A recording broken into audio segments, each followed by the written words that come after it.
জুলাই বিপ্লব পরবর্তী পরিস্থিতিতে এবার বড় বিপাকে পড়েছেন পরিচিত সাংবাদিক আনিস আলমগীর। সন্ত্রাস বিরোধী আইনে দায়ের করা মামলায় 5 দিনের রিমান্ড শেষে তাকে কারাগারে পাঠানোর নির্দেশ দিয়েছে আদালত। কিন্তু কেন তার বিরুদ্ধে এই মামলা? কারা আছেন এই তালিকায়? 20 ডিসেম্বর ঢাকার চিফ মেট্রোপলিটন ম্যাজিস্ট্রেট আদালত সাংবাদিক আনিস আলমগীরকে কারাগারে পাঠানোর আদেশ দেন। 5 দিনের রিমান্ড শেষে তাকে আদালতে হাজির করে পুলিশ তদন্ত শেষ না হওয়া পর্যন্ত কারাগারে রাখার আবেদন করলে মহানগর ম্যাজিস্ট্রেট হাসান শাহাদাত এই আদেশ দেন। এর আগে গত রবিবার রাতে ধানমন্ডির একটি জিম থেকে বের হওয়ার সময় তাকে হেফাজতে নেয় ডিবি পুলিশ।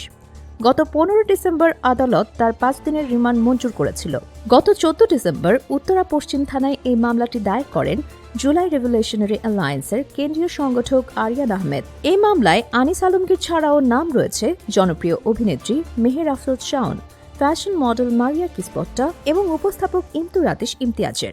মামলার এজাহার অনুযায়ী 2024 সালের জুলাইয়ে ছাত্র আন্দোলনের মুখে শেখ হাসিনা দেশ ত্যাগ করলেও তার অনুসারীরা আত্মগোপন থেকে দেশ অস্থিতিশীল করার ষড়যন্ত্র করছে। অভিযোগ করা হয়েছে যে গত 5 আগস্টের পর থেকে অভিযুক্তরা সামাজিক যোগাযোগ মাধ্যম এবং টিভি টকশোর মাধ্যমে গুজব ছড়িয়ে নিষিদ্ধ সংগঠন এবং আওয়ামী লীগকে পুনর্বাসনের চেষ্টা চালাচ্ছেন।